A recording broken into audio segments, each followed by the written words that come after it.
SEAL Team 6, Delta Force, they're tier 1. Rangers are tier 2. Then you got MARSOC, and then you also have your Vanilla SEALs. Delta Force, I think, is the most elite group of men professionals in the world. I've worked with all of them. I've done simultaneous missions with Delta Force, just as I've done simultaneous missions with SEAL Team 6.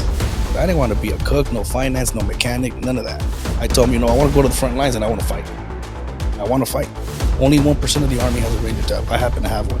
As I was getting out of the military, I did a pilot program. I went to the Cyber Crime Center at C3 in Fairfax, Virginia. There's chats that have been intercepted of these guys waiting for their unborn child to be born so they can start testing it and sharing it. No, man. In the fucking internet, yes. Not the internet, the internet. Onion router, the dark web. They live a very secret lifestyle. They try to hide it. A lot of them have families. Their wife never knew what they were doing. If you really want to narrow it down, I mean, even high-ranking individuals, there's doctors, school teachers, lawyers. It doesn't have a face to it. It's everybody, That's why they got us to do this shit. Because we've already seen dead fucking bodies. Out there, we were doing search warrants probably once or twice a month. Out here, we're going on search warrants almost every single day. Holy shit.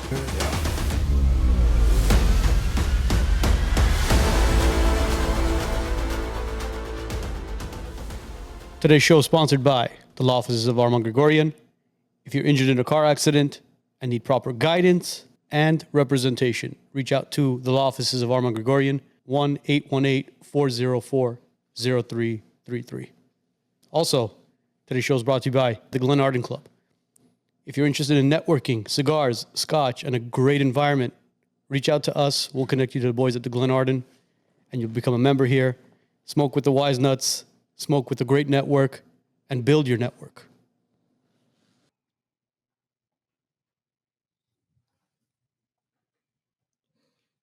Happy Monday, everybody. TGIM. It's 5 o'clock somewhere. We want to thank Oskar Zepeda for taking time out of his Monday to be with us.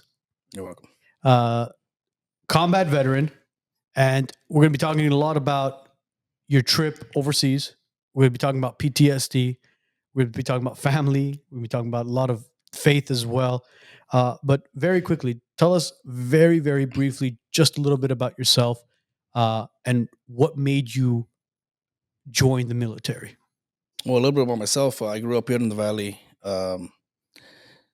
And, straight out of high school, I remember seeing the Twin Tower attacks. I remember I was sitting in my couch with my family. And once I seen those towers go down, it sparked something in me that I wanted to join. At the time, I wasn't sure if I wanted to join the Marines, the Army. I just knew I wanted to serve. And I told myself, as soon as I got out of high school, that's the first thing I'm going to do is enlist. So I did. I got out of high school. I tried to, play the part of living outside, out of high school, having to work and this and that. It wasn't for me. So I knew right away, I'm like, you know what? I'm going to just do what I initially told myself I was going to do. And that was enlist in the military. I tried to join the Marines. I didn't because I had braces. Fast forward, I ended up going into the Army and... Because you had braces? Yeah, I had a brace at the time. So when I was supposed to report, you can't go into boot camp with braces because they don't have an orthodontist while you're at boot camp. God forbid something happens to your teeth. They can't pull you out to take you to see a ortho. So I ended up going back, no braces. And the Marines this time, they had no time for me. They were on lunch break. So I hung out.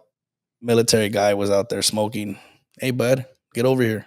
We talked, and next thing you know, I'm signing contracts, and I'm gone. No. But in high school, it never crossed your mind. Were you in athletics or anything? I mean, I played football. I was also in a weightlifting class. Yeah. It's funny, Hector Bravo, who was on our show a couple weeks ago, we had a discussion with him about the armed forces because he's a veteran as well. And he tried to join the Marines and didn't work out, and he ended up joining the Army. What's the big difference between the Marines and Army that they're so much stricter there? It's not that they're stricter. I think it's physically, if I were to compare apples to apples, I think that this is what I think. Just the Marines, and I'm not talking about special ops, just Marines compared to Army. I think they're a little bit more physical. You got more like the dudes that go balls to the wall versus the dudes from the Army. They're not as physically fit, I think, or mentally tough. as the Marines, because a Marine, from what I know and from what I experienced, their boot camp's a little bit harder, and it's more like your alpha male Oh, versus the Army. And once again, I'm not talking about special ops. Just your regular soldier is not your alpha male. A lot of them join for the wrong reasons. For either college money, benefits, and whatnot. Well, we thank you for your service, man. Appreciate it. What you've done, not everybody could do.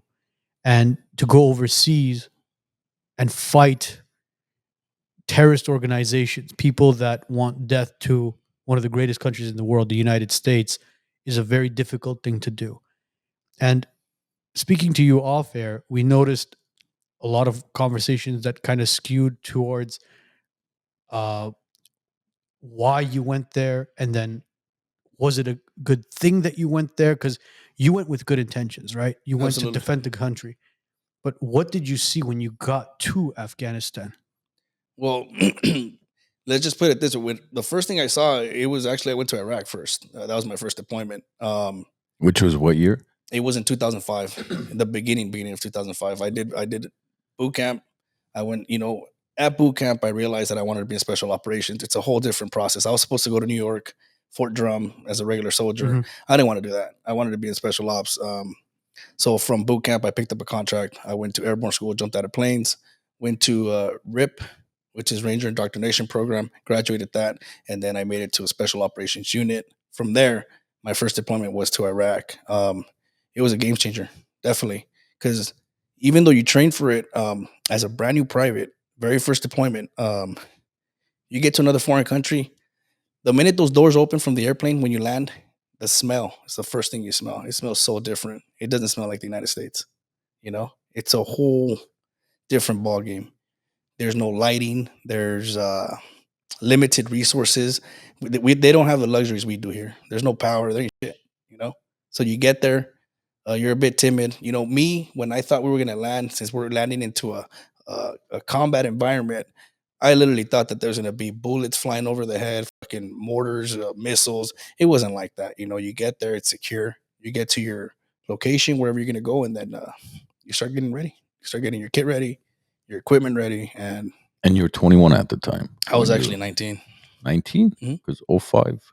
Yeah, You said you were deployed in 05 or? in 05. 05. Yeah. What So did yeah, you be? 19, 20. 21. I don't think I was something like that. Yeah. Because you're born in 84. 84. Yeah, so you November would of have been 84. 20, 21, depending on the month. Yeah. So Correct. Something like that. it's 2001, September 11. America is under attack.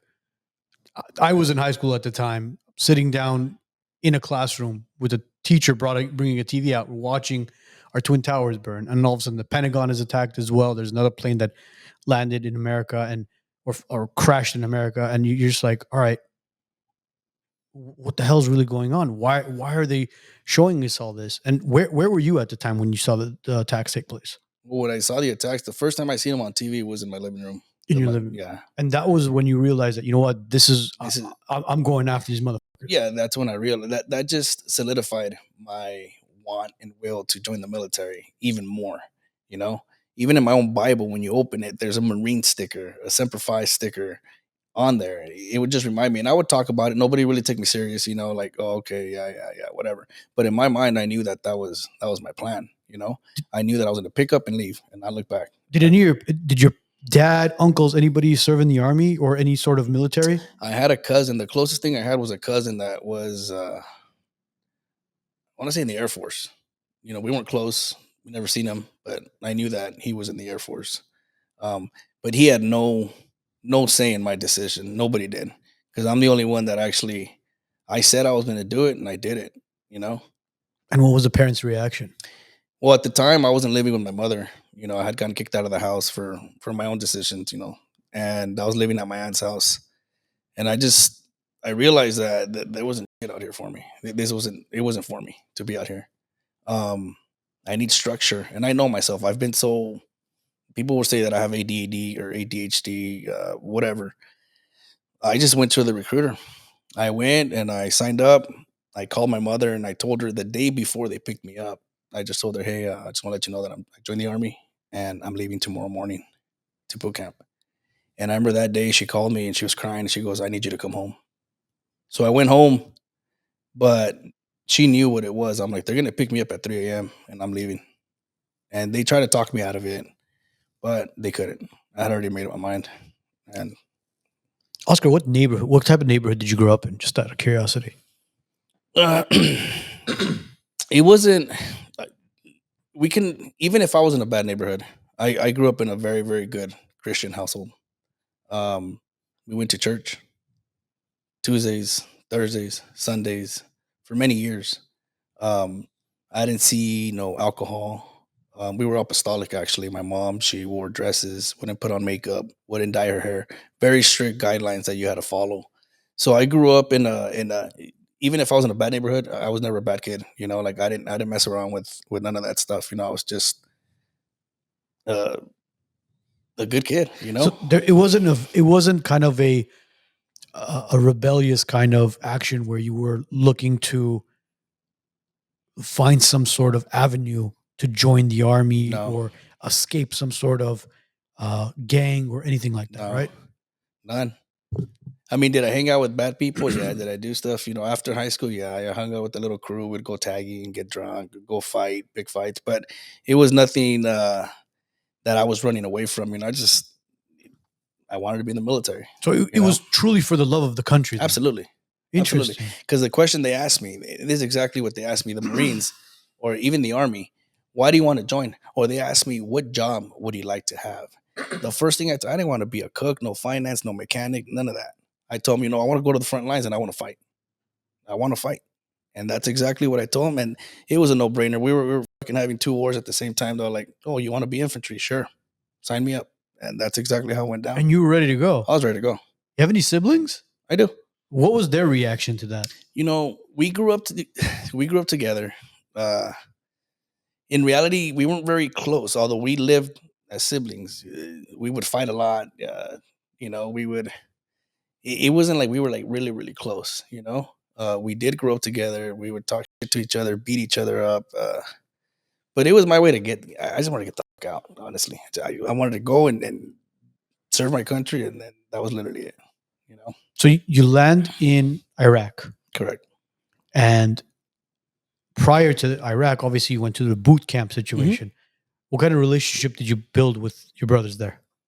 In boot camp, you build relationships, but it's very short. It's very short and simple because what you do learn, though, I'll tell you that is growing up as a Mexican, here in California, I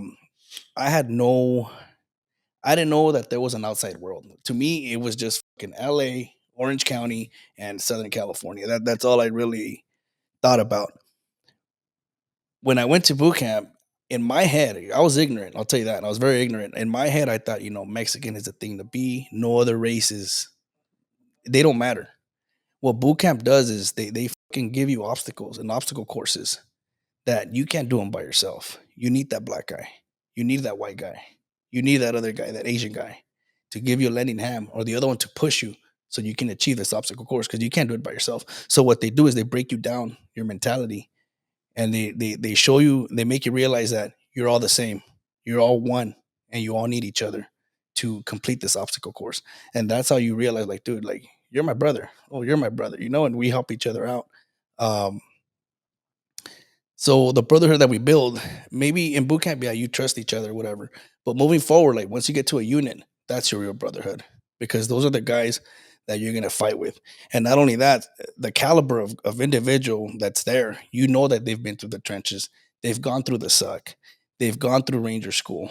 Only 1% of the Army has a Ranger tab. I happen to have one, and I know how fucking hard that school is. They break you mentally, they break you physically.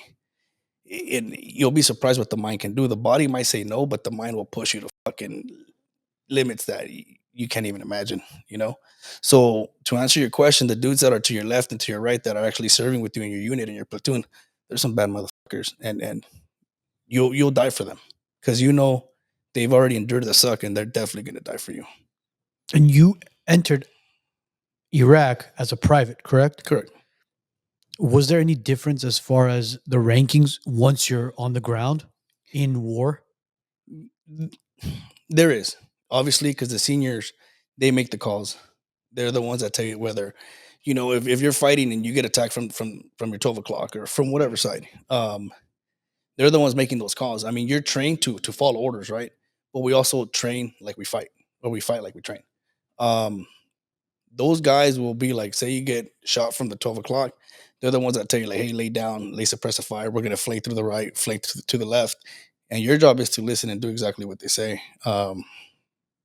So, yeah, As you, far you as, do. but what about as far as like respecting, as far as ranking wise? Absolutely. Like, did they ever look down at privates and be like, you know what, you're because we've heard stories about boot camps where certain rankings look down at certain rankings, and it's a little bit of a different vibe.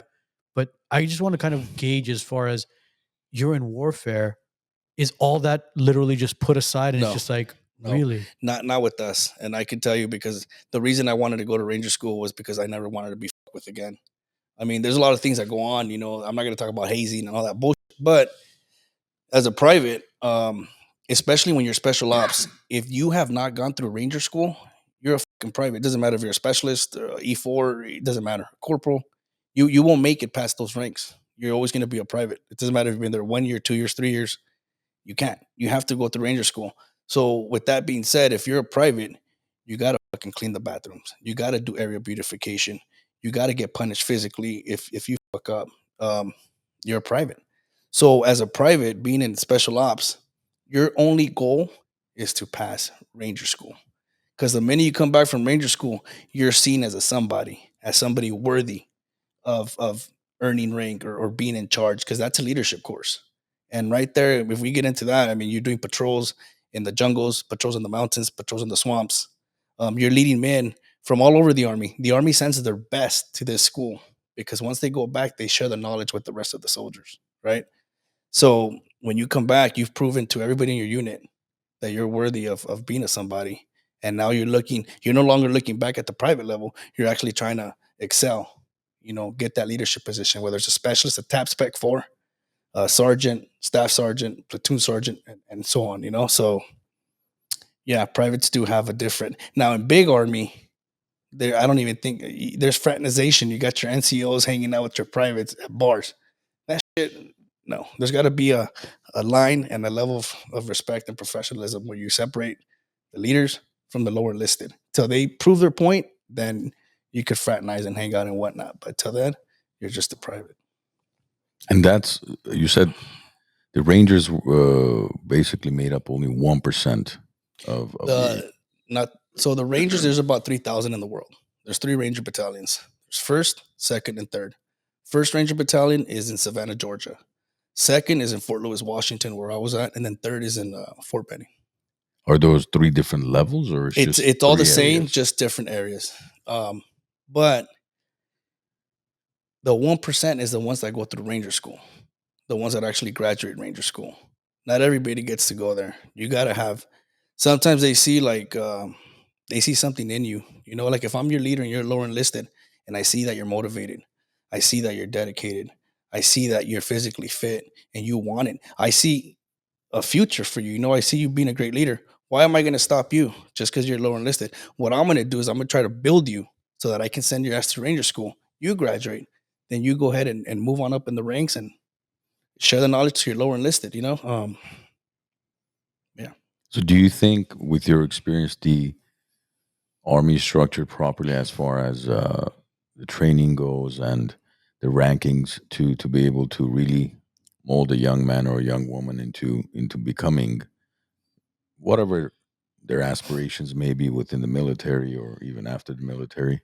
I think the individual's got to want it. There's guys that slip through the cracks. There's guys that are there for the wrong reasons. It's hard to mold and shape a person like that, because if they don't want it, you're gonna have to bend over backwards, break your back. Some people just don't have it. Luckily, because I can only talk about like special ops, because I can compare both. And with us, these dudes have gone through the suck. They've gone through it all just to be to where they're at. This person wants it. They've put their body through hell. Now, if you compare, let's say, Marines, Special Ops, and then there's Delta Force, what other you got the Navy SEALs, the You Green guys- Berets. Mhm. As far as ranking goes, or I don't know if you guys have actual formal rankings, or you have your own badass rankings? Who's more badass? How would you rank those different types of Units. units? Yeah. They rank us. It's simple across the board. SEAL Team 6, Delta Force, they're tier 1. Rangers are tier 2. Then you got MARSOC, and then you also have your Vanilla SEALs. I believe MARSOC might be a tier 2 or tier 3. But Vanilla SEALs, which is not SEAL Team 6, which is your SEAL 1 through 11, all the other ones that they're tier 3. That's how you tier them. And Marines? Marines, they have MARSOC, Marine Special Operations. Okay. I believe they're either tier 2 or tier 3. Not sure. But we do different missions. Marines, most likely MARSOC will be in the Horn of Africa or the Vanilla SEALs. And then you got Army and Navy in Iraq, Afghanistan, and other parts of the world. So there's, for the Navy SEALs, there's 1 through 11. Yeah, but there's other 6, teams. Only SEAL Team 6 is a tier 1 unit. What's unique that the 1 through 5 and 7 through 11? They're also special ops, but they haven't made it to SEAL Team 6 ultimately where you want to go. For example, with us, Delta Force, we call them Big Brother. Delta Force, I think, is the most elite group of men professionals in the world, honestly. They're mainly made up of previous Rangers, former Rangers. So a Ranger, even though you're already in special ops, you've already done all kinds of shit. In order to be the Delta Force, you still got to do another selection process, which is fucking even harder. And once you graduate that, boom, you make it to the big dogs, And these guys are true. I've worked with all of them. I've done simultaneous missions with Delta Force, just as I've done simultaneous missions with SEAL Team 6. Just the level of professionalism, hands down. Like, what would be an example of that level of professionalism? Because to most of us, we don't know what that means. Professional, it's when you're on target, don't get complacent. Don't take off your fucking helmet. A bullet could hit you in the fucking head at any time. Stay professional. Stay alert. Stay vigilant. Not taking your helmet off, putting your gun down, walking around. Dude, you're still in a combat zone. That's not being professional, And I just think that Delta Force a lot more, professional. They PID their targets. They don't just can go trigger happy. I'm not digging SEAL Team 6. They're fucking bad at what they do too, but I think Delta Force takes the cake. Which I was going to ask you is because you look at the Navy, because the Navy SEALs are the ones that are always like kind of on the news, and the killing of Osama bin Laden, it was the Navy SEAls. They're the ones that are always like brought up as far as, oh, these guys are killers. These guys are trained a certain way. So, but Delta Force is another ranking above that. It's not above that. They're both tier 1. It's just two different. We ever since Iraq and Afghanistan, we all kind of started doing the same type of targets, which was enter and clear a room. We started doing that. So there was just so much to cover that SEAL Team 6 got involved too. Like, hey, okay, you cover this area, Delta Force, you cover that area. Rangers, you cover this area. Afghanistan's a lot of ground. Iraq is a lot of ground. So we're split thin in 2 theaters, 2 different countries. Yeah. So everybody had to learn and get up to game on the mission set, what we were doing. What was the civilians' reaction to you guys entering? What did they think of you, the United States Marines, the Army, the entire military in their country, roaming around the city? They didn't like it. I'm not going to sit here and play that we didn't deserve it. I mean, it's like somebody coming to our house and just fucking making fucking habit, hitting targets. And only I know, because I work during daylight. I also worked at night, mainly at night. But like there was times where we're driving, we're trying to get a point A to point B. We're trying to go get a target, hit the target, and we're driving in a convoy. Fucking car gets in the way. We're running that motherfucker over, hands down. Get out of the way, keep going. We hit a house, we have to blow up the doors, blow up their gates. So after a while, people do start getting, they start building resentment towards us. There was times that I'm at the top, the vehicle's going.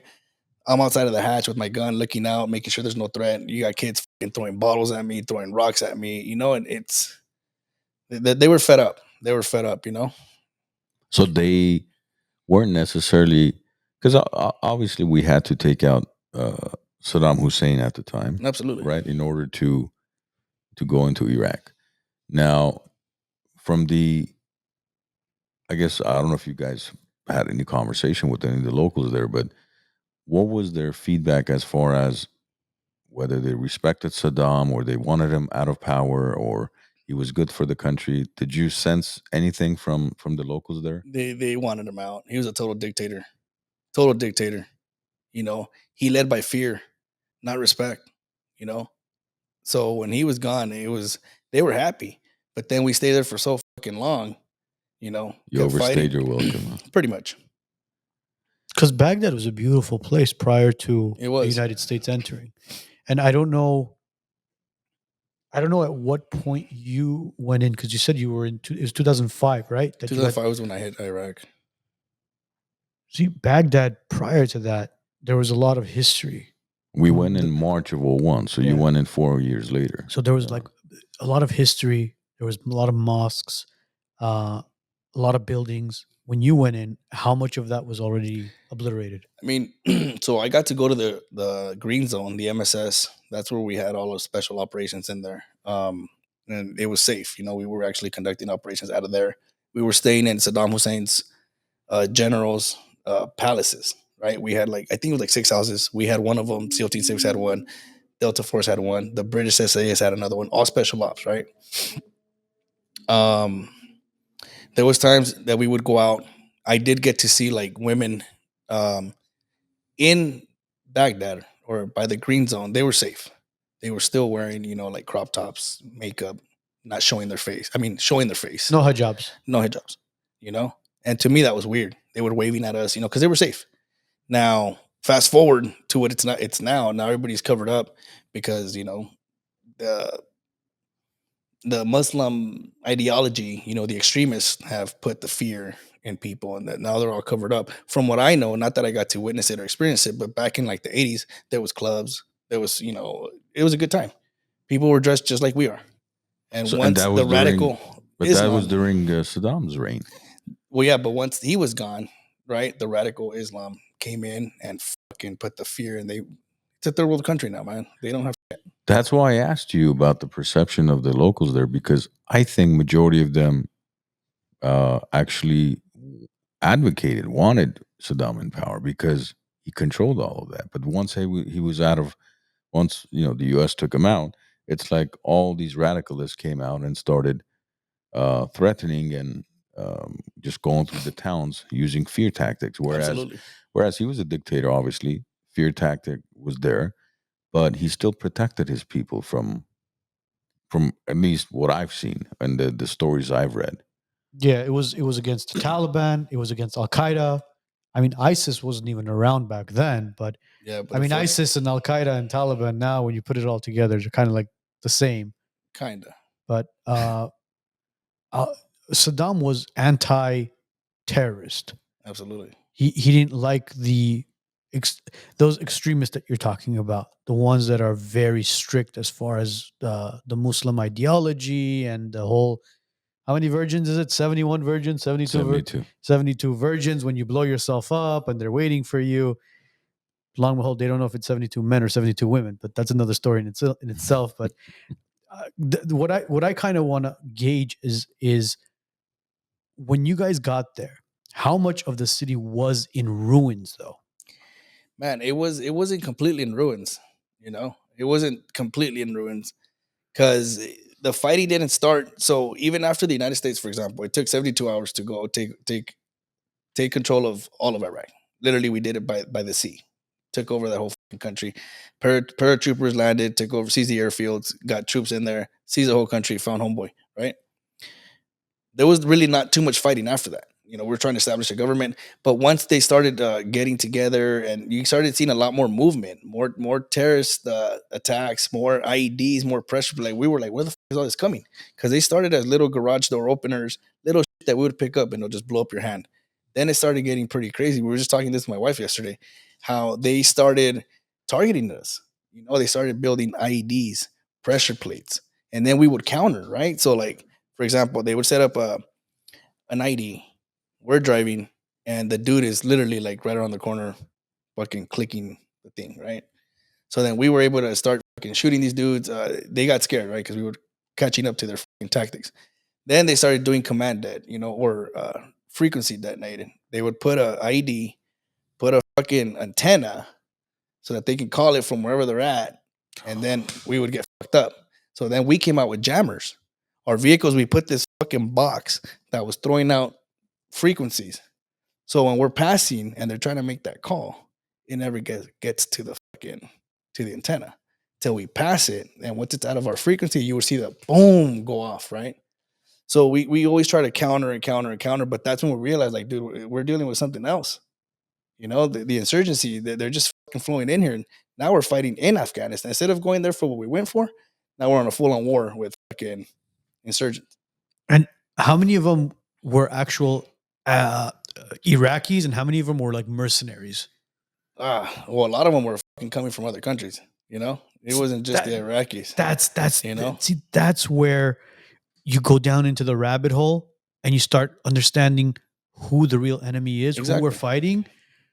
Just recently, when Armenia was in war with Azerbaijan, a lot of the boys that we're talking about, the guys that they were fighting against, they were Syrian mercenaries fighting for Azeris.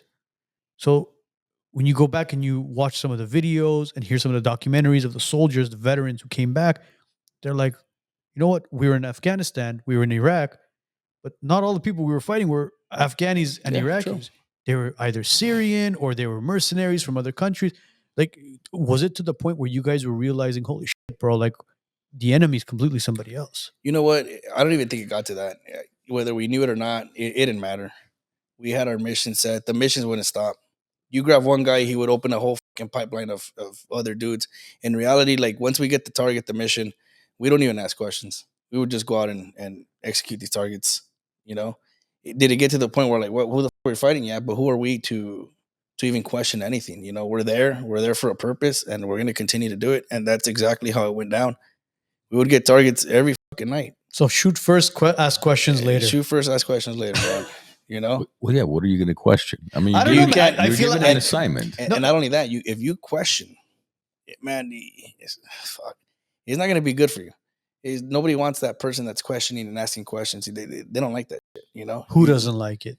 It starts with your own leadership. They would probably, if you even question, like, if I would go to one of my higher ups and be like, hey, why are we doing this? Shut the fuck up. We're going out tonight. Get ready for tonight. Shit like that. And if you were to even dig deeper, I mean, they would probably boot your ass out. You're no good. Yeah, because imagine this. Imagine you're the leader of that group. I don't know if they're called sergeants or what they're referred to as, but one of your guys is kind of questionable. He's questioning the purpose of, what am I doing here? You want that guy? Exactly. No, it's not about Look, it's not about that. You know what it is? It's kind of like, hey, hey, Captain, we've been here for about 4 years. When are we going to find these weapons of mass destruction? Yeah, I mean, we ran into shit like that too. But honestly, like, when you're with what we do, it's, you just do it, man. You do it. What's a day like? I mean, for you guys, a week, a day. Walk us through a process of overseas or stateside. No, overseas. In Iraq or Afghanistan. Like, you wake up, you're given, okay, we're going to this particular area, or like, how does it work? Okay, so regardless of what I would want, let me see if I can go back and think of what a regular day for me would be. Once I got to be a squad leader, all right, there's a lot of planning, obviously. I would be sleeping, for example. There's somebody in the office. It's a talk, but we call it it's the office. There's somebody in there watching multiple televisions, right? And they're just looking at the area. The fucking drones are in the air. They're fucking scanning. We're just waiting for somebody to register so we can go and launch, right? If I'm sleeping during the day because obviously the night before I went out on a mission. So we get back, we eat breakfast, I go straight to bed. I'm tired. Somebody will come and knock at my door and be like, hey, Sergeant Zepeda, we have a mission, or we have a lock. At that point, I have to get up, right? I have to go to the office. Then I look at it to make sure that I'm like, all right, just keep eyes on it, keep following it. So later I go back, I change, go back to the office. Now we're doing target development. It's looking like a promising target. We've already got confirmation that that's the dude. We're going after him. Okay. So then I get my leaders, the guys that work for me, into my office. We start looking to where this guy's gonna bed down. Once he goes to sleep, wherever the fuck, then we plan. Like, all right, he's in this house. We get dimensions, we get points of entry, and we plan. I talk to my guys like, hey, we're gonna come from the south. I want you to go into here, clear counterclockwise, clear whatever. And that's what we do. We plan. Later on, we have a briefing. We have to brief whoever's in command there. Hey, this is what we're going to do tonight. I'm taking this many personnel with me. And once we get to the target, you do the actions on the objective. We're going to fucking go in there. We're going to try to go quietly. If we can't, we're going to fucking blow the door in and we're going to clear this bitch counterclockwise. If somebody shoots at us, we have contingencies. We're going to hold whatever. If not, we're going to back up, drop fucking bombs, you name it. And that's everybody gives their piece. The pilots are there. All the other squad leaders are there. Once everything sounds about legit, you have a solid plan. 10 o'clock, we're going to meet outside. Everybody load up on the birds, and we're fucking going to go hit this target no later than 2300 or no later than whatever, you know? And once you get on the ground, you orient yourself to where you're at, and you start moving. Everybody moves in the order of movement. You get to the target, and you execute exactly what you just briefed. And that's... Once you're done, you get back to the base. If you brought personnel with you, you sort them out.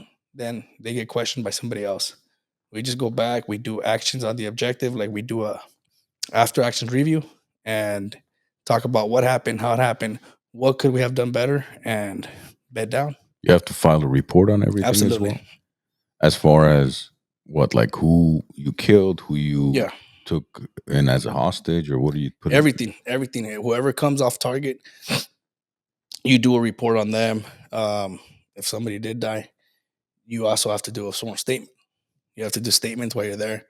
Your higher ups will question you, okay, what happened? Because he's reporting to even higher, so you sit there and like, look, I came in the room, I saw a guy. To me, it looked like what it was, a gun, or he had a gun on him. He came running at me, and I shot him. I felt threatened. All right. That's literally it. And are you ever reprimanded if it was like accidentally you killed the wrong guy, or it's just like, well, it's war, let's just let it go? Or I mean, they try keeping track. they try to. I mean, yeah, if you did something that's against the Geneva Conventions, against our rules of engagement, then yeah, I've had friends, partners that have literally taken out quite a few people at the same time, and they've I wouldn't say fired, but they've been changed to a different job description. We try to take care of our own. I mean, we're not going out there just killing people for fun. But accidents do happen, and you got to be prepared for repercussions. Because I could imagine. I mean, no offense to those people, but they all look alike. They're all wearing the same outfits, whether it's somebody that's actually fighting you or not. Correct. So how do you differentiate? Okay, who am I attacking? Who am I killing? And if even they give you a picture of a guy and say, "Look, this is the guy we're looking for," how do you? Well, sometimes you don't even know. Put it this way: sometimes you don't even know. You're right; they all look the same. They all have fucking beards. They have fucking long man dresses. They all wear sandals, and they all smell the same. But you, during questioning, you can easily flip one against the other because you put a mask on them, and you turn them. You have an interpreter, and you'll tell the interpreter like, "He told me that you." And this fucker, he's scared. He's like, "Him," and then you grab him. You just turn them against each other. And you will find out exactly who it is. Once you have a name of actually who you're going for. You actually have a selector of what you're going for. So once you're there, it's not very hard to figure out who's the guy that you're fucking going after. Sometimes more than one. And it's not like you let the little fish go to catch the big fish. You keep that guy, right? You keep, because every guy will open a new pipeline of targets. Bottom line, you grab one, it's a whole new. Oh man, now we got to go because you run their shit. And it's a never ending. Now, let me ask you this. I mean, this is a touchy subject, especially for individuals who have children. There have been multiple stories regarding the Islamic culture and using children as, I don't want to say bait, but as far as sacrifices. So is it true that there were stories of children strapped, and by children, I mean 6-year-olds, 7-year-olds, 8-year-olds strapped with dynamite, with bombs, and sent out into the front lines prior to their guys actually going out and engaging in combat with you? I personally have not seen that, but I will tell you, the smarter individuals, whether it's fucking Taliban, Al Qaeda, ISIS, whoever, they will target the most vulnerable ones. I'll give you an example. I did get to see a mission where we went and we hit a house. We hit this fucking house because there was chatter between a woman and the fucking dude that we were actually going after, right? So we went on this target, and this woman was reporting that their father. Okay, I remember now. So the owner of the house, which was the father, was one of our sources. Okay, he was actually giving us info, right? Now, For what in return for? he was in return for, they get compensated for their, and we rank them to tier 1, tier 2, tier 3. If it's a tier 4 target source, they're pretty legit, or a tier 1 source, it's legit. Mhm. So we were intercepting from that household a woman. A woman kept fucking giving information on to kill the dad because the dad was an American source. So we launched, and when we get there, we used whatever extremes we had to get into that house. We did a call out; they wouldn't come out. We escalated a force. Obviously, it's shooting some shit through the fucking front door because we know that there's somebody bad in there, clearly. So we went in there. We accidentally did all kinds of shit, but finally went in there. We started questioning, and something didn't add up. Something did not fucking add up. We questioned the women. Nothing. The dad had no fucking clue. He was our source. We ended up finding out that it was the fucking little kid, a little kid that was being used by the fucking terrorists. They were using him. He sounded like a girl over the phone, but it was a little boy, and that little fucker was dropping dime on his dad so that they can fucking kill him. We intercepted that, and that's probably the closest thing I've seen to a kid actually being used as fucking a little terrorist. How old was the kid? He was young, man. He was, I want to say, like 10, 11 years old. The thing is that those kids over there, they've seen so much. They grow up a lot faster than the kids here. A kid here, you have a tablet, an iPad, you're so dumb. All you know is these kids actually live out in the fucking open. They have to make their own shit, clean. Here they fight with the parents as far as what color iPad they want. Over there, they fight with the parents as far as what are we fucking eating today. Yeah. They ain't got no technology, man. They ain't got nothing. I kind of wanted to shed some light on that story because there's so many people that talk about that where children are strapped with bombs and just sent out as sacrifices. I don't know if you heard stories like that though. I have not, because I've conducted over 1,000 missions in 9 deployments, and I have not seen a kid come out with anything, at all. And then in crossfires, civilian wise, how many accidents have there been? There's been it's rare because we are professionals. We are supposed to properly identify our targets before engaging them. Has it happened? Yeah. But not to the extreme. Maybe 1 or 2 that have gotten caught in a crossfire. Out of 1,000 missions. Yeah. Wow. There's deployments that I did in Iraq, for example. We're doing back-to-back missions. We'll conduct one mission, come back, and you guys got to go back, follow on mission. Sometimes we hit 3, 4, 5 targets. I mean, we're fucking tired. Sometimes even by the fucking fourth mission, we're stuck out there. Because we can't get picked up during the daylight, so we'll just take over somebody's house. We'll put guns on every corner, and while some guys got to rest, the other ones were out there pulling security, and we'll just rotate till nighttime came. Then we go to another location, and we get picked up from there. But we're burned out, man. And if we did stay overnight, we had food bundles. The airplane would come at night, drop a fucking parachute with food, MREs, and we'll eat that, with water. and resupply us. Was one more challenging as far as location, whether between Iraq and Afghanistan? Afghanistan by far. Those mountains are brutal. Those you got to go to those caves. You know what they're talking about? A helicopter, he's going to drop you off. First of all, we don't want the enemy to hear us, right? They can't see us as it is. We're at night. But they did have scouts in the mountains. So if we're hitting a house, we would probably get dropped off sometimes 13 clicks away. And that's a lot of fucking walking, especially in What is 13 clicks away? What does that mean? It's 13 kilometers. Oh, okay. It's far, and it's like, oh, my bad. It's brutal. That terrain is unforgiving. It's all rock. It's like walking in another planet. You fall, you get up, you trip, you roll your ankle. And not only that, you're carrying all your equipment. Your gear is literally like 80 to 100 pounds more.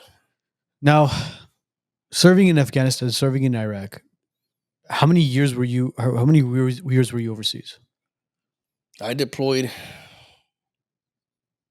9 times. Each deployment was 3 to 4 months. I mean, do the math, 36 months. And you retired as a staff sergeant, right? Mm-hmm. Now you're back in the States. A lot has happened. You've seen a lot.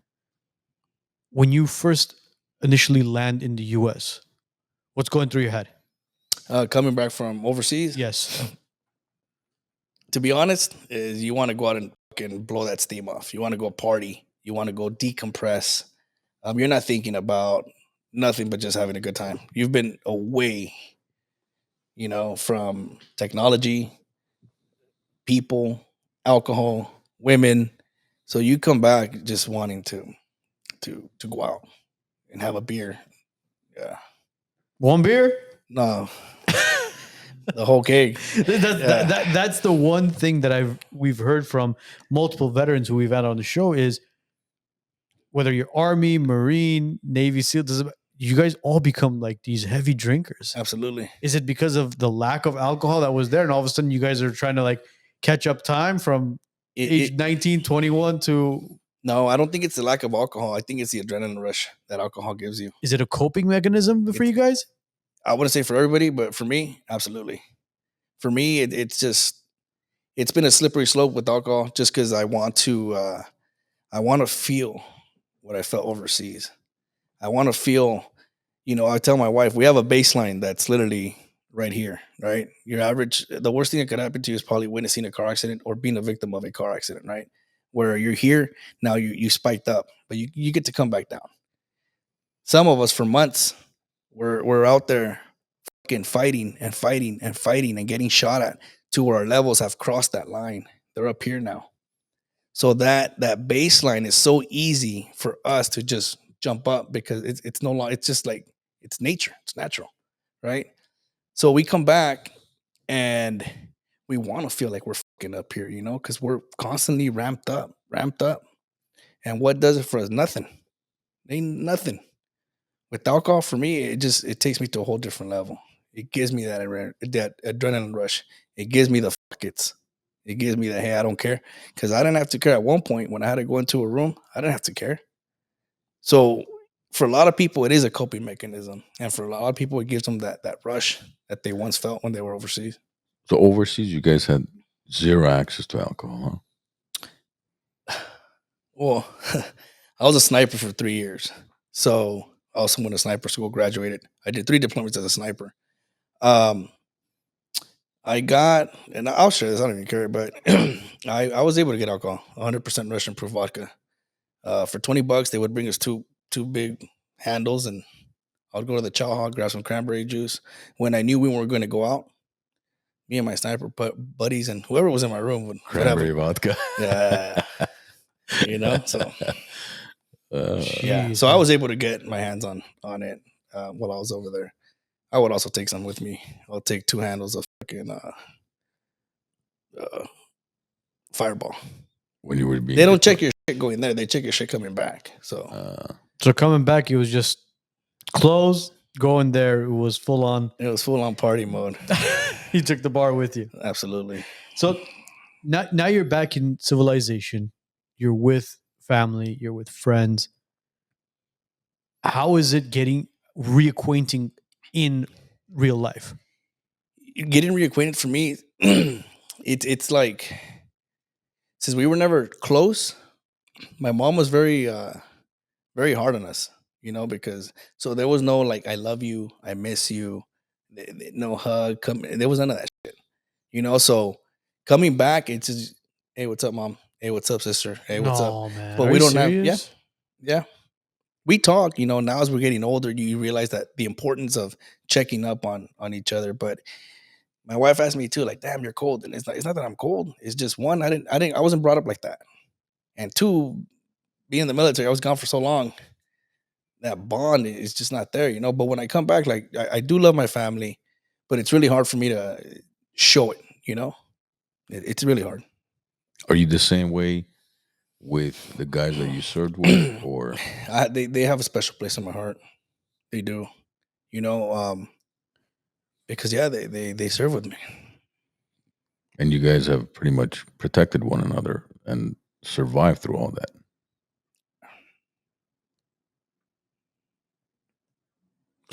I want to kind of go back to the whole family situation. Knowing that you served for the country to protect one of the, if not one of the, but the greatest country in the world, the land of opportunity here. I'm surprised and I'm shocked that you going back home, that family would be still kind of cold with you.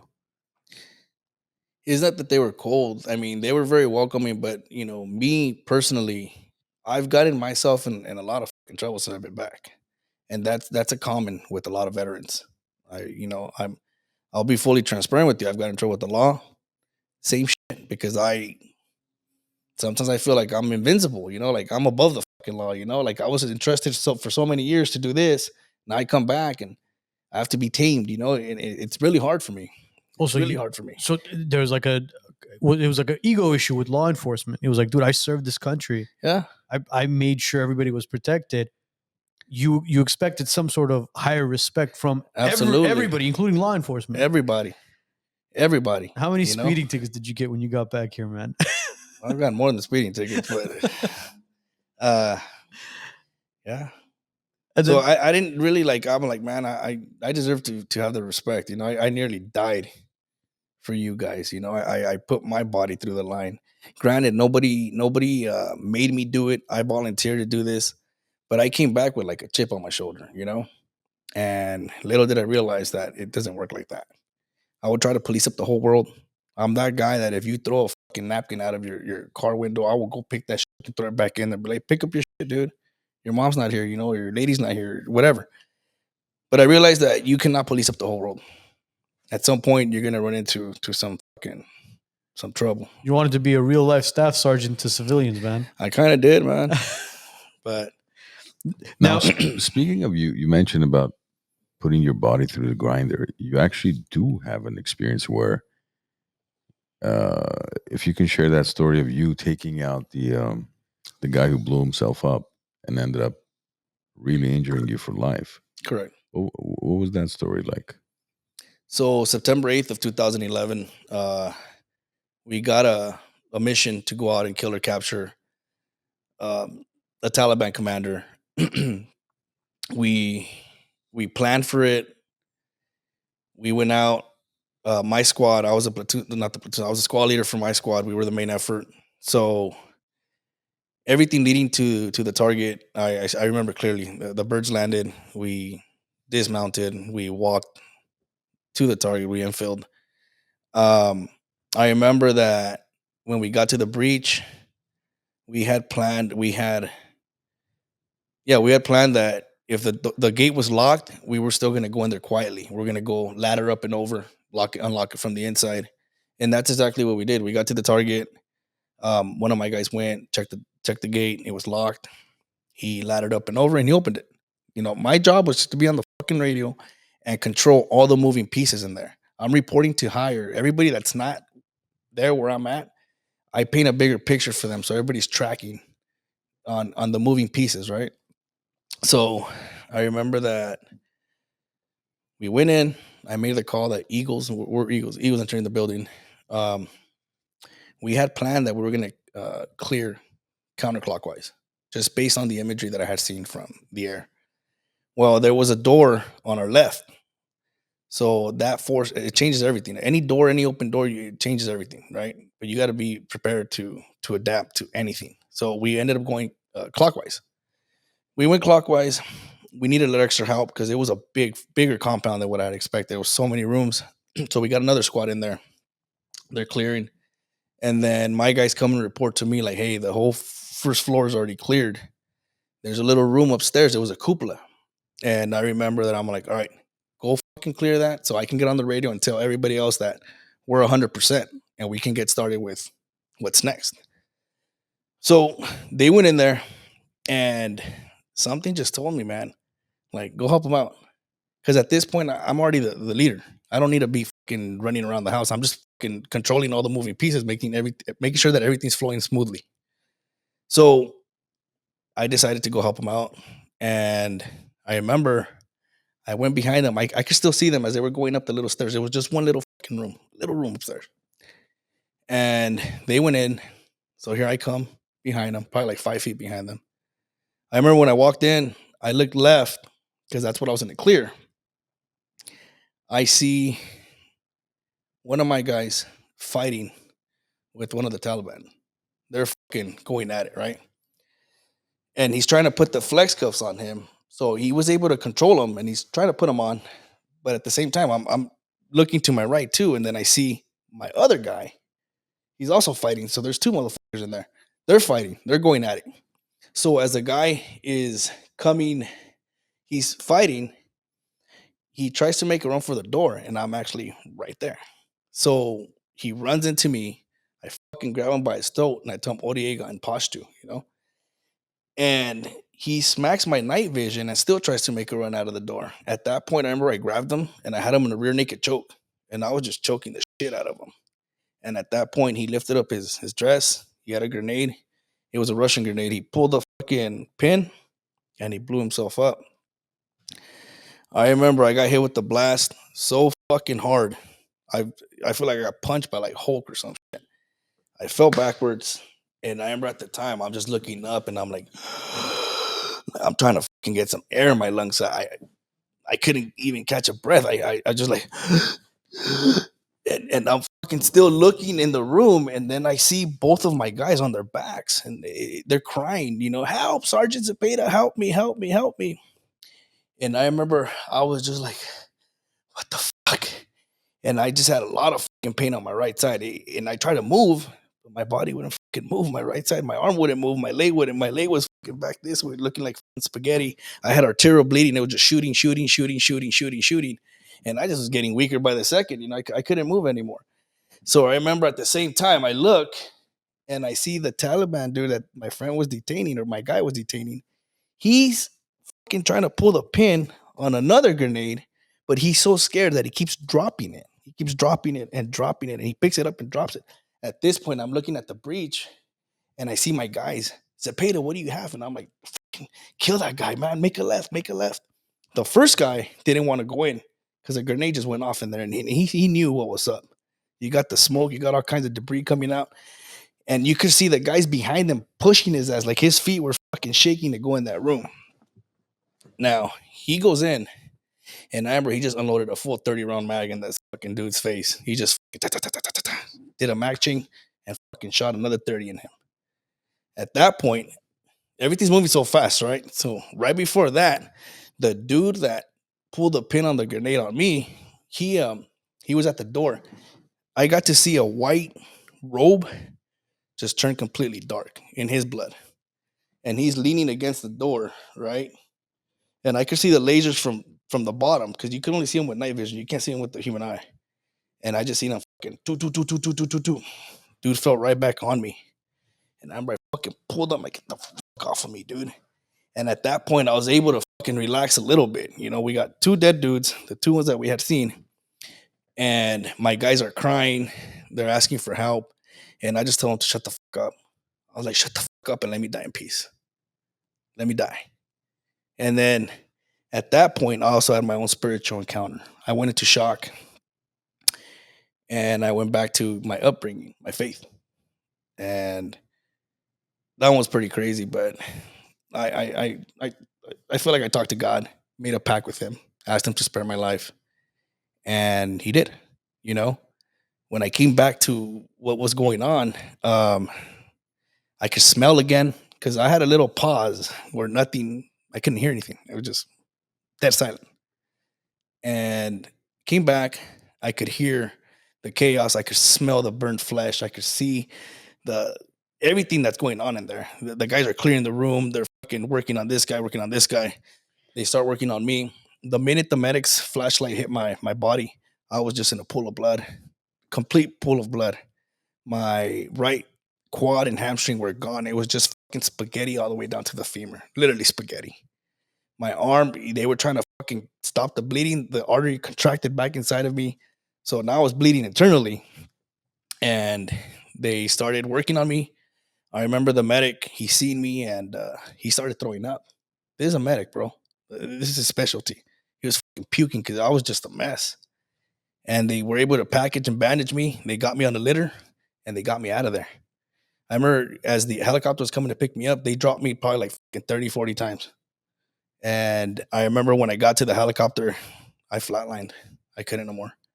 And I remember I flatlined from my experience and also from what they told me. And then they brought me back to life. I remember coming back like, what the fuck? I'm in the helicopter still, and then I flatlined again. And then I think the last time was I was already in a small base in Afghanistan where a bunch of Rangers at SEAL Team 6 came and gave blood. Because your body has, I believe, 5 quarts of blood. I bled out 4. So they said I only had enough blood in my organs to keep me going. But I was done, completely done. Wow. And those medics, everybody just saved your life. And I mean, in that situation, you're in the middle of nowhere, but yet they had enough medical tools and equipment to be able to. Absolutely. Our medics are the best of the best, to be honest. They go through a special operations training. They train with live animals. Uh, thank God for these animals. You know, yeah, they get sacrificed, but these guys know exactly how to work on you, and they're really good. And after that was that was the last time you deployed. Was this in Afghanistan? Yeah, that or was in Iraq? Afghanistan. They brought me back. I flew back from one base to another base to fucking Germany. From Germany, they took me to Walter Reed, and from Walter Reed, they took me to San Antonio, Texas. And this was all to get treated. This was just to bring me back to the States. Now, what I seen, I had never even. Man, it's crazy because we don't hear about this. Even me, active duty at the time, I had never seen what I saw. I remember when I woke up in the plane, on the top bunk. There's a top bunk, little bunk. I opened my eyes because one of the nurses was trying to administer medication to me, and I remember I looked, and there was fucking.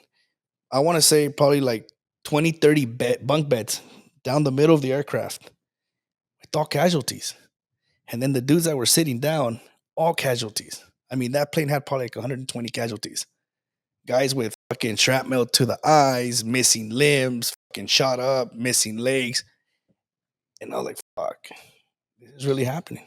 You know, like, and yeah, when they got me, they put me in a bus. Same thing. These buses are made to like carry bodies. And they took me to San Antonio.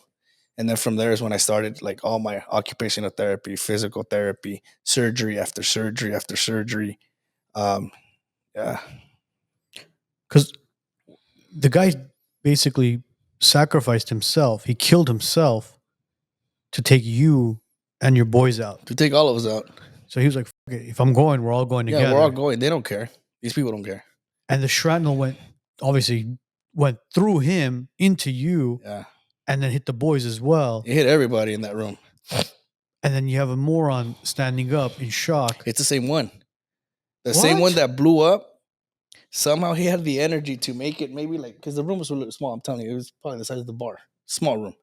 Because you said there was 2 guys. There was 2 guys. Him, the one that pulled the pin, actually was leaning against the door. And I remember because his robe was white when I seen him, and it was completely covered in blood.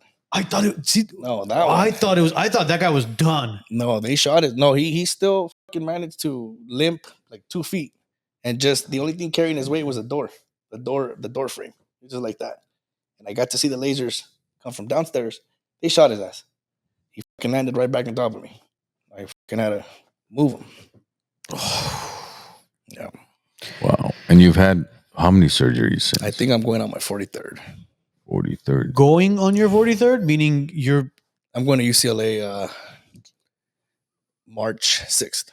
And what are we doing? They're doing fat grafting, so they're gonna take out fat, put it in my arm just to give me volume. Because obviously, after my injury, my brachial artery got ruptured. I had no blood flow to my right arm, so loss of use, you lose muscle, you lose volume.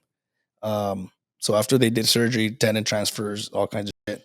Now they're just giving me volume, so it looks more full, more like my left hand. Than because you get muscle atrophy, so your arm gets really skinny. That's kind of similar to when when you break an arm or something, you put a cast on, right? Your muscles, you don't use it, they shrink. They shrink. The same thing happened to you in a sense. Correct. But now because based on the picture we showed earlier on the screen, so you pretty much lost like the right side of your thigh, right? Correct. And you had to fill that with what? With fat from your Yes. belly? So we did, yeah. So initially they did a skin graft on there just to cover the whole open area with my own skin so it could kind of regrow. After the skin graft, it looked disgusting.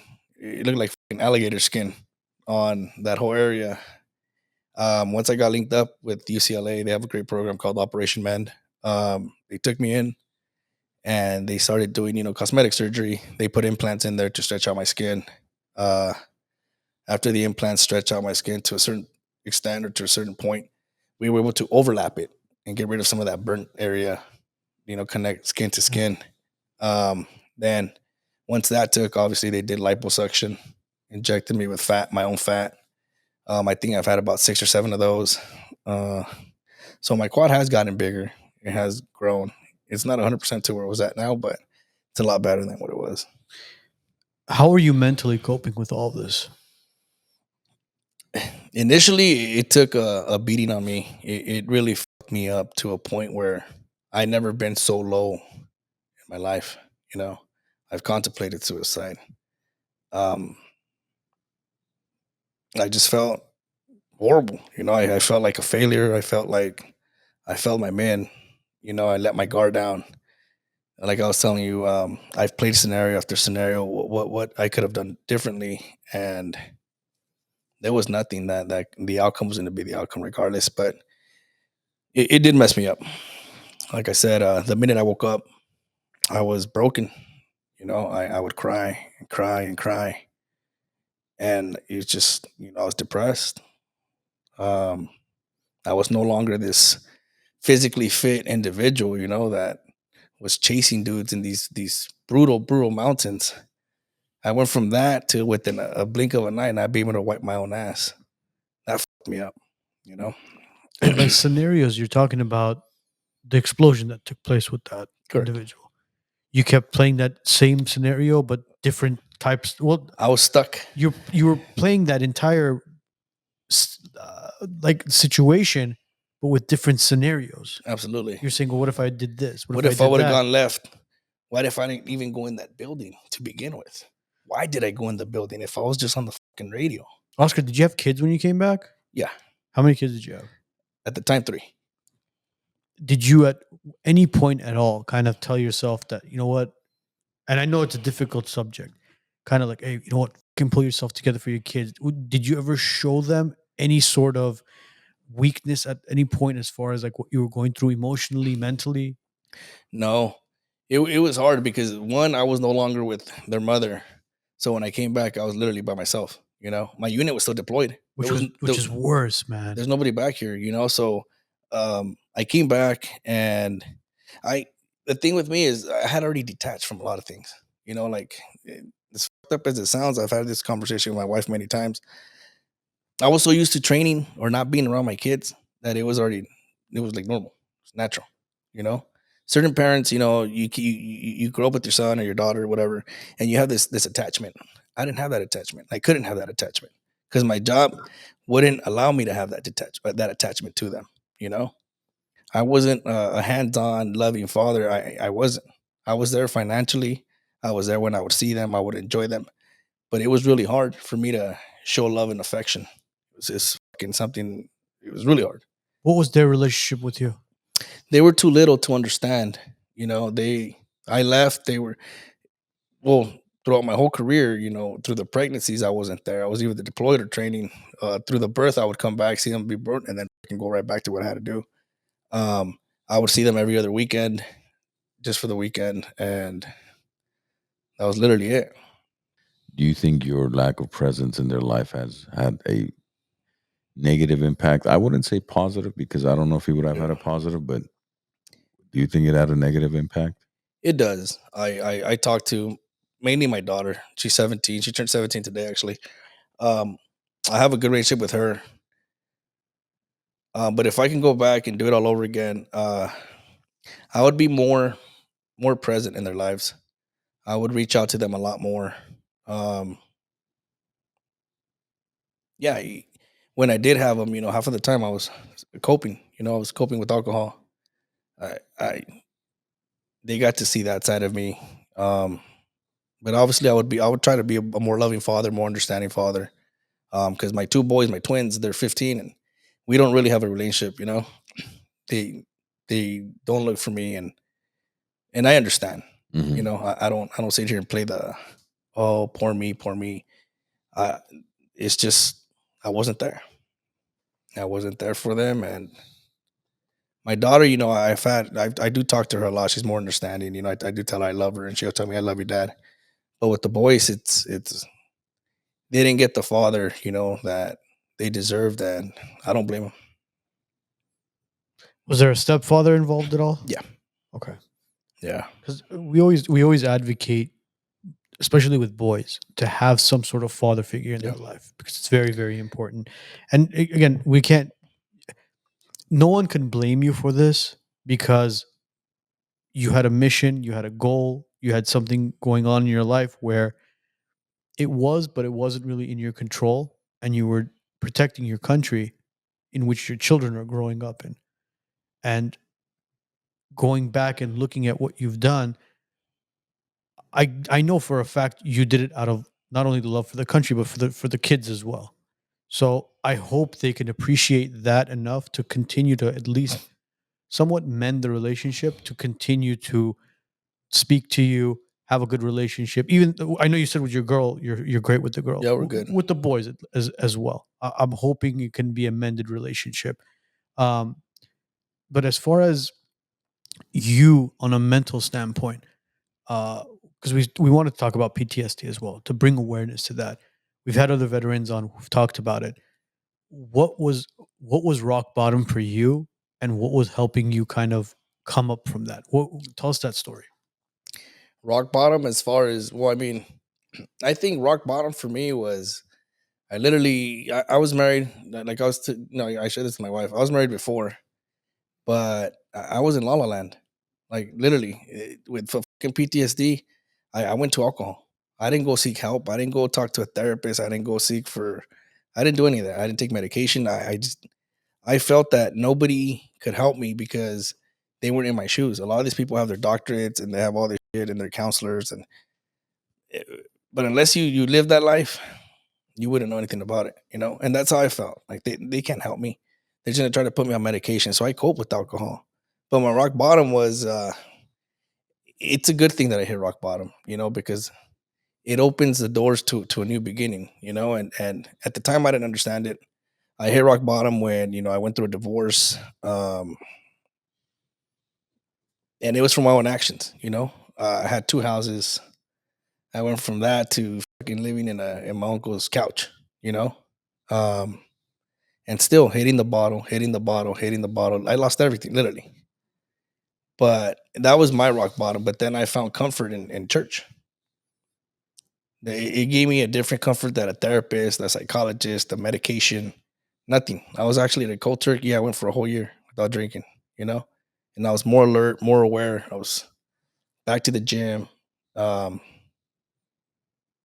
and that's, I guess, how I could cope is, church. It gave me, something to believe in or something to hold on to, and not only that, but I feel strongly that God spared my life, and I'm forever in debt with him for that, So That's what I wanted to kind of ask you. As far as you mentioning church and faith, right?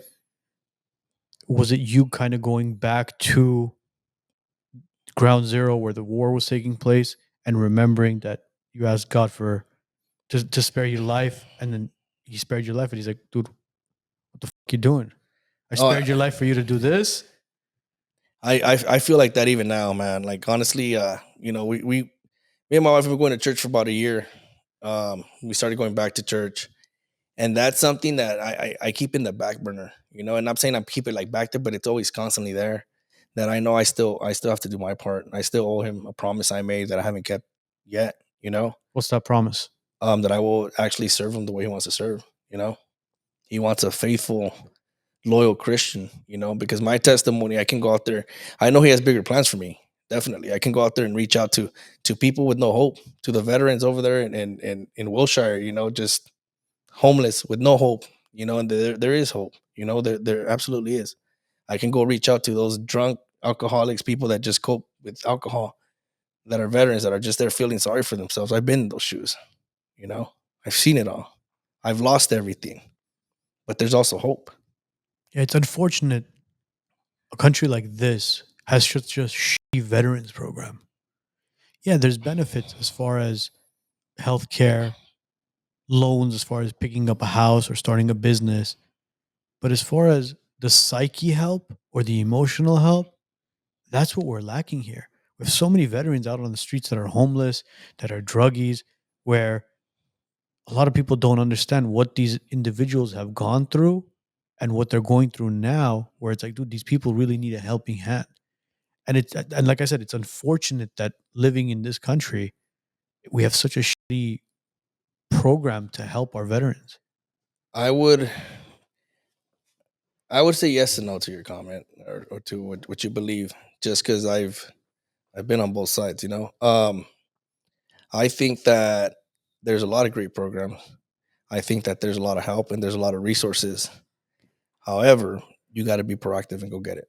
Nothing's gonna come to you. Ain't nobody gonna go knocking at your door. Nobody's gonna go to Skid Row or anywhere over there in LA looking for veterans. Everything's there. A lot of people, just based on what I've done, because I've tried to give meals to those veterans, they didn't want my help, Why?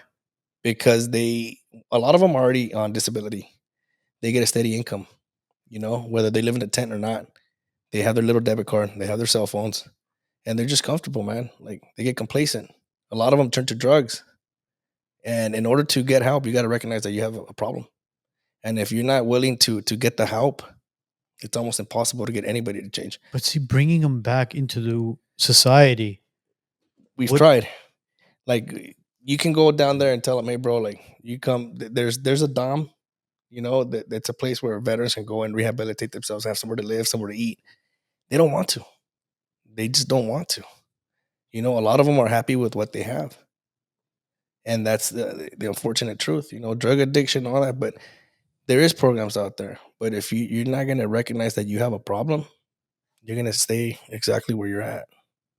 Now, you mentioned earlier how you, through your prayers, you made a promise to God as to you giving back to the community, whether it's the VAs, the homeless, and all that. Um, you've obviously given back more than the average person has by risking your life, by, I mean, going through what you've gone through physically, mentally, emotionally, to protect the citizens of the United States. However, whatever political spectrum you happen to stand on. So that, to me, that's a promise you've already given back. But on top of that, what you also do is you're involved with working on uh, these sex trafficking rings, right? Correct. I mean that's a, you say correct as if it's a small task, It's not. It takes a certain individual to be able to see what they see, and be able to process what's really going out there, going on. But yeah. Elaborate on that. What exactly? How did you get involved with that, and what is it that you do exactly? So as I was transitioning out of the army, there was a pilot program going on with Homeland Security investigations. They wanted to try out hiring veterans, preferably special ops. They wanted the same drive and motivation that we do overseas to target and capture these terrorists. They wanted the same drive and motivation behind a computer screen to target online child pornography, online sex trafficking. Same drive and motivation, just behind a computer screen. And how have your specific skills been? Have you applied that to what you're doing today? Well, I mean, I don't do it anymore, but based on what I was doing, it's it's it's like it's like being in a team all over again. You in the army, you would get a target. One, you would identify the target, right? Then you would find out where they're at, kill or capture, exploit them, and that leads to a new pipeline. Same thing with HSI. With HSI, once you discover an individual, um, and not only that, you're also part of a team. You're not going in there by yourself. You go to their house, you take what you need to take, you come back, you process it, and then you go back with an arrest warrant, put the dude away for he shouldn't be doing to begin with. So it's also it's same concept, just different type of job. Now, where do you get these leads from? And I mean, what type of people are we talking? We're talking about basically what, traffickers or pedophiles, or what were you targeting? Everything. But I mean, if you really want to narrow it down, I mean, even high-ranking individuals. There's doctors, school teachers, lawyers. It doesn't have a face to it. It's everybody. And what would happen once you would arrest them? Were there any repercussions or? For them, absolutely. a lot of them, when they get caught with child pornography or what, it's mainly child pornography that we go. They disappear. They just disappear. A lot of them have families. Their wife never knew what they were doing. They live a very secret lifestyle. They try to hide it. I mean, obviously, when we're going through our shit, they hide files upon files upon files, and sometimes they have two hard drives in one computer. One's being active, the other one's just on reserve.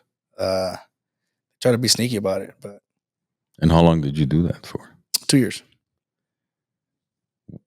Why only 2 years? It's a burnout rate. You can only watch so much fucking pornography before it starts fucking with you psychologically.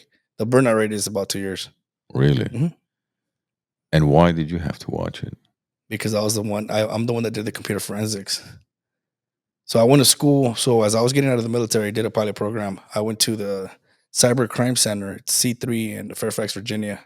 I did 13 weeks of computer forensics. I took the registry test. I graduated. I passed, just so I could be liable in court. Came back. I was still doing my internship. I got hired full time. After that, I put a transfer from Seattle to Long Beach, and I started doing that out here. But the difference in Seattle to LA is out there we were doing search warrants probably once or twice a month. Out here we're going on search warrants almost every single day. Holy shit. Yeah. And it's burned out, man. You watch fucking some dude's got terabytes of fucking pornography, man. It messes with you.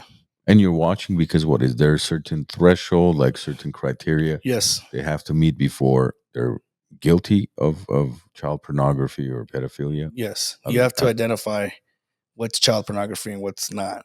You're not going to take a whole fucking terabyte of data to a judge. You got to be able to identify, okay, this is child pornography, this is like a minor, bam, bam, bam, bam, bam, bam, bam, and you saved all into, you compress as many pictures and videos as you see, you compress them into one file, then you give that to the other agent that's in charge. He looks through it, and once it's a green light, you submit that to the judge for an arrest warrant, and that's how you go and get these guys.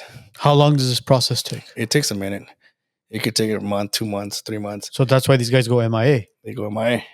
But like I was mentioning, in order to even get prosecuted, you got to have 600 plus images. You have 500, there's no case. Are you fucking kidding me, bro? Yeah, correct. A video counts as 75 images. No, that's bullshit, bro. Absolutely. There's an individual we're working with currently. We can't mention his name, but what he does is he captures pedophiles through Grindr. There's grown men going online, chatting with supposedly little boys, and talking about horrendous things, bro. I mean, talking about oral sex, anal sex, God knows what, and actually wanting to meet up with these individuals. And they're literally in your backyard. I'm not kidding you. They live in our cities. They live in, and I want to know what kind of human being could even like fathom doing that to a child. And you're telling me that 500 hours? 500, 600 I'm sorry, 500. You're talking about 500 images. Images, or one image is enough. Absolutely. But the thing is that what they're trying to find is 600. It's more because there's a lot of images that are being surfaced on the web, you know. And as far it sucks, it does suck. It doesn't matter, bro. You there is intent there. Correct. Absolutely. If it's one image, two image, you ask questions. Why are you looking at why are you looking at child pornography? But you asked the question to answer your question. You said, what kind of individual or sick individual would even consider doing this shit, right? Statistically speaking, 90% of the people committing these crimes have been a victim as well as a child. So they are trying to either relive their childhood trauma that hasn't been dealt with clearly. And now they're just fucking doing the same shit that was done to them. And to answer you, if you want to get more in depth, you were saying what kind of sick person, whatever. I mean, there's chats that have been intercepted of these guys waiting for their unborn child to be born so they can start molesting it and sharing it. No, man. In the fucking internet. Yes. Not the internet, the internet, the onion router, the dark web. You know, their unborn child. They're already fucking rallying up the troops and they're ready to gather that fucking those images, those videos.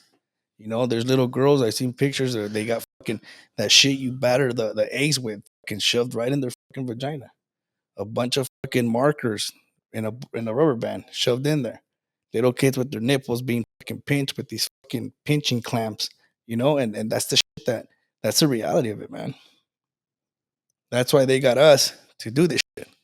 Because we've already seen dead fucking bodies. I've seen missing limbs, missing that, missing here. I'd rather see missing bodies than correct. That, absolutely. I mean, the individuals that are doing that should have missing body parts. I agree. Castrated. Absolutely. Do you think there's a solution to this? I mean, to call it a problem, it's not even a problem. I don't think there's a solution. Even if you implement fucking death penalty, if you get caught doing that shit, it ain't gonna stop. It ain't gonna stop. This is psychological. It's fucking far further than anything. If we can't even deal with, you know, people being crazy and this and that, this is a whole different ballgame.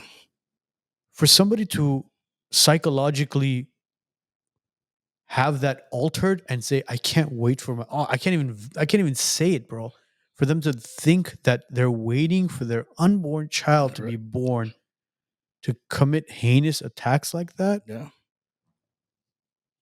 That's how fucked up it is, you know. There was times that, you know, I have kids that age. When I would hear the age that these guys were targeting in a back brief, or we're talking with all the agents, like, hey, we're gonna go do this house. This is exactly what we're. Don't say a number though, please. No, I'm just saying I would fucking be like, my kids are that fucking age, and I already have your home address. I can go fuck you up myself, you know. I think that should happen. Watching some of the videos, and sorry, I'm getting very thing about this, bro. Watching some of the videos online of individuals who go after these predators and they beat the shit out of them. Mm-hmm.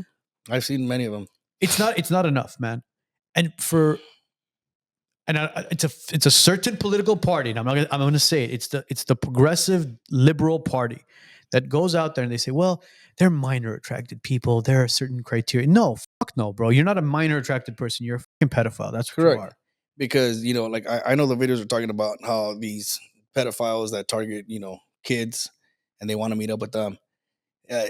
Luckily, I think I know what you're talking about. He intercepts these people and then he smacks them around. Yes. But that's nothing compared to what this motherfucker was going to do to that child. Exactly. You know what I'm saying? So that's a very fucking minimal price to pay. These motherfuckers need to get executed. Yeah, but you smacking him around, you're probably going to end up doing some time. You're going to take now. You're away from your family. It's not like Unless the person presses charges, they probably won't because they don't want to be incriminated either. So most likely they take the ass whooping and fucking. see. That's the thing. Unfortunately, you can't take the law into your own hands. Nope. If that was the case, like you said, their addresses. I knew exactly where they were at. And you're a former special op, but I think you're always a special op. I don't think that you ever get rid of that. Correct. I think that also the main goal is to identify. So, for example, there's fucking thousands and thousands and thousands of pictures and images and videos out there on the web being shared, right? The way these agents do it is every picture has a hashtag, bunch of zeros and ones, zeros and ones, zeros and ones. So they compare it to a database, and it's a picture that's been out there for years, probably maybe months, whatever. But once a different hashtag comes in, when a zero's this way instead of the one being on this side of the whatever, vice versa, that's when you have a new image, a new video. That's the ones that you want to go get because it's such a brand new child being fucking molested. And I had the privilege to be on one of those where we did rescue a kid. It was a little boy in the city of, I want to say, Mission Hills. And when we got to the house, we were able to rescue the kid. He was with a cousin or an uncle or some shit, and the kid was there, and he was the one sharing that. He was the one sharing the shit. Mission Hills. Yeah. That's right here in the valley. Yeah, I was in the valley hit. I mean, what do we expect? You don't think Yeah. you think pedophiles just pick specific zip codes? No. They're all over the place. I was telling him, if you put a red dot on the map, in the U.S. is covered.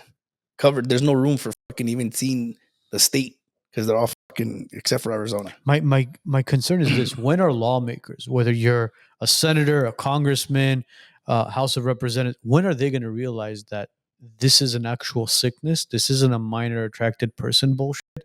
And these individuals need to be locked up for life because Correct. You can't do that to a child, be locked up for a couple of years, and then come out and think, oh, you know what, everything's cool. I honestly think they'll come out hungry for more. Yeah. But you're saying there's no solution yet in Arizona.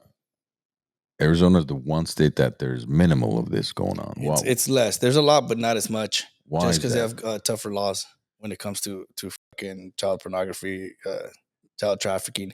They have the hardest laws in the whole state. So you don't think that's part of the solution is to have tougher laws in all the states? Absolutely. Unfortunately, this state is so liberal that everybody's protected, I mean, if we can't protect our children, how do we expect?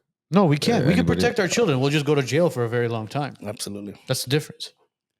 No. When I say we, I don't mean us individually. I'm referring to if the government does not have, right intentions for our children to protect them. I mean, most of them are the pedophiles themselves. That's the issue. When you say, why doesn't Congress pass these laws? Most of these guys probably, if they don't do it domestically, they go overseas and probably sleep around with young girls, young teenagers and all that. You see it all the time. You got the Epstein list, you got the P. Diddy list, and all these other lists that we're not even aware of yet. These guys should not be even allowed in society. Your child is not their child. They don't give two shits. Correct. Simple as that. It's not about giving two shits. It's about the fact that our children were born in this country. They're eventually going to be paying taxes. Okay. They're contributing members of this nation. Okay. You at least want to take care of them. I understand that. I'm not saying it's their responsibility, but you don't want to fuck them up by molesting them before they're even born. Yeah, but you have to understand this. Look, being Armenian, being Christian, we're religious, but we're not very religious. But recently, we've been coming to the realization we're not that as in who, not Armenians in general. No. As in the three of us. Okay, just clarify. Yeah, I mean, we are Christian. We identify as Christians. We go to. We don't go to church every Sunday, but we believe in the faith of God, Jesus Christ, all that. But recently, we're realizing that this is no longer a political thing as far as Democrat, Republican, and Independent. This is a good versus evil sort of thing. Correct. And there are demons and satanic people in this world preaching his message to the small-minded people and spreading his word and trying to completely destroy Christianity in its entirety. Correct me if I'm wrong. I agree, 100%. But it's not just the Christian. I mean, look at aren't there a lot of convictions against the Vatican for child pedophilia? There's a lot of big churches around the world. Yeah, But who said anything about the Vatican not being demonic? So how do you figure whether this church, this Christian church, that Catholic church versus It's not this? about the church. Yeah. It's about you as an individual and what your faith is. Because people talk about, oh, do you go to church? Hey, you know what? My home is my church. What is a church? It's a church is a gathering of people talking about the faith and God, of God and believing in God. That's what a church is. Me going to church, not going to church every Sunday doesn't necessarily make me a less Christian than anybody else. I bet you there's tons of people that go to church every Sunday but are possibly pedophiles. I agree. It's the individual, man. There's people that have been blinded, and there's people that have been, I'm not kidding you, bro, like demonically just consumed by the devil, and they're out preaching that word. Look at the Grammys, bro, just recently. Oh, I didn't watch it. I'm glad you didn't watch it, bro. There was a shit show. All this is it's all being done strategically. And I can't wait for that medium to come on to talk about this shit as well. Because that medium is going to know more about this satanic bullshit than any of us. Sorry, man. When it comes to this kid stuff, I get heated, man. I can't. That's where I think you draw the line. You're like, all right, you could fuck with my taxes. You could mess with my health insurance benefits. Yeah. You can delay my permits for trying to build 200 square feet to my house, whatever it is. That's fine. I understand. But the moment you come near the children, that's it, bro. We're done. There's no ifs and buts about it. And the fact that we even have to have a conversation about it, well, we need 600 images to prove what? I don't understand. So he's innocent till proven guilty, huh? Same law applies to that jerk off as it does to us.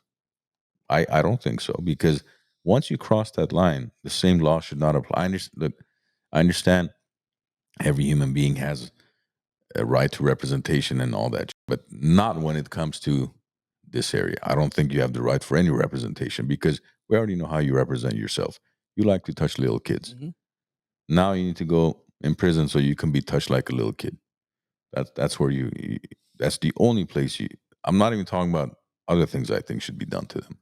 The least is go end up in a, what was it, 10 by 10, 8 by 5 by 5, bro. whatever 5 that by 5. size Put them is. in a 5 by 5. Yeah, let them be touched a little bit by some of the other inmates, and let's see how you like it. But then, from what you say, they've already gone through that. That's part of the reason why they are who they are. But I would think if you've been abused, or if you had an alcoholic father, or if you had, I would think you'd be like, look, I saw the damage it does. Break the cycle. I should break the cycle, not fucking take it to the next level. Like, oh, now we have internet, the black web. Mhm.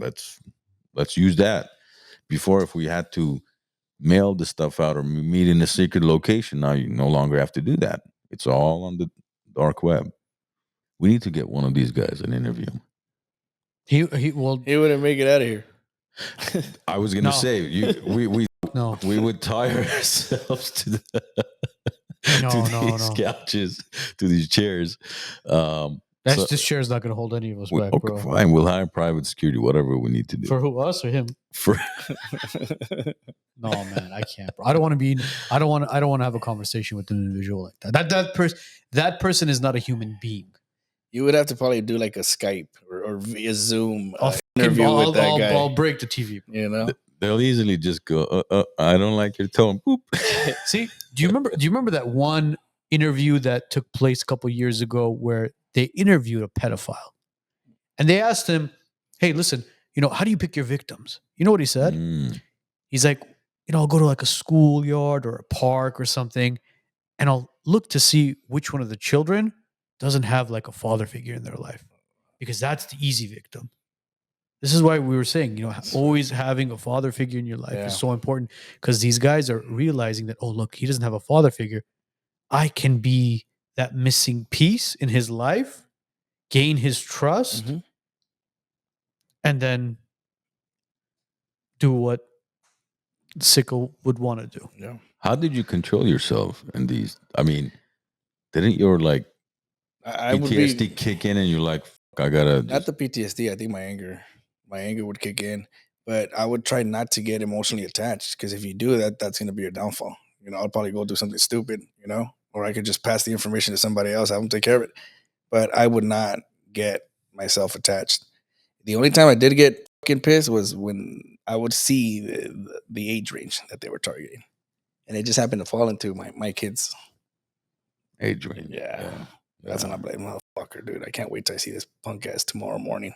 You relate to it. You know, And you guys would show up bright and early. super early. We'd meet up anywhere, a shopping center, just go over the operations brief and exactly execute it. You know, as a matter of fact, in Washington State, I got to see how these guys would go and enter and clear a room, and little did they know that that was my bread and butter in the military. So I remember one day I'm like, hey, you guys are doing this shit wrong. I know you're fucking federal agents, but you guys fucking suck. I'm like, if I was one of these fucking pedophiles, I'll just fucking hide right there and shoot every single one of you motherfuckers as you're coming into my house. I'm like, this is how you fucking do it. And I would train them. I would Yeah. train the guys, yeah. See, Oh, that I guess they don't have the experience that you have. They don't. You know? It's different ballgame, man. But, you know, if you go and you knock, police, open the door, search warrant, what the fuck is that? Catch these motherfuckers by surprise, you know? Kick in that The fucking door. fact Yeah, that I was you gonna say need a knock the search door. You know? warrant, like it's like, oh, he's got a Ring doorbell. Let's go ahead and wave at the doorbell. Make sure he gives us consent in order for us to enter. No, fuck that shit. I'm shooting the Ring doorbell. I'm shooting the door open. I'm going in there, dragging his ass out. Oh, look at man. you, Rambo. All of a sudden, that I can't, bro. Not with kids, bro. Not with kids, bro. I can't. man. It hits differently. See, our podcast was founded on having certain morals, having certain values, having certain principles. And when it comes to children, no, man, you can't. There's no boundary. Yeah, there should be a very, very special camp. I'd like, you know. Yeah, you send them to an island and you nuke it. That's what Nah. you fucking do, bro. Torture them. Like, Torture yeah, them. that's Oh, exactly Jesus, that's the man. camp. Oscar, I don't know how you do it, bro. I seriously do. I commend you for it. I really do. Yeah, but and that's the issue. If the average lifespan of HSI It's burn rate. burn rate is 2 years, so every 2 years that's the retention. 2 years, that's it. Yeah. By the time you get somebody new in there, Because you can only see so much, man. You can't see this shit every day. It's your job. Just fucking watch porn, kid porn, child pornography, fucking adult, this, that. It fucks with you, man. It messes with you. man. Anything we've missed before we call it a night? Have we covered the bases? I think it's covered it. What'd you think of the show? It's good. Good? Yeah. Beautiful. Oscar, Awesome. we thank you for everything that you've done for this country. We thank you for everything you do for this country. We thank you for everything that you will continue to do for this country and for your family as well at this point, for all of our families. Appreciate you, man. Definitely do. Well, thank you for having me. I appreciate what you guys do and for getting people's stories out there and shedding light on what's really fucking going on around this world. Because definitely a lot of people don't know. A lot of people don't hear about it. You know, the social media or even media won't cover it. But there is stuff going on in this world that needs to be addressed. And people need to hear it. And people need to start waking up and realizing that whatever is happening online is legit, and you need to speak up and not be afraid. Absolutely. And check your kids' cell phones, check their tablets, because I've seen cases where you got minors talking to adults and they're saying shit that they shouldn't be saying at their age. Yeah. Remember that. And that's shifting. It's shifting now because more people are learning to trust podcasts and independent media rather than, if CNN says so, then it must be true. And that shift, I think we're going to see positive impact in society. Definitely. Guys, today's episode will be up and running on Spotify, Apple Podcasts, all major platforms mañana. Have a great week. Have a great weekend. We'll see you guys all next Monday.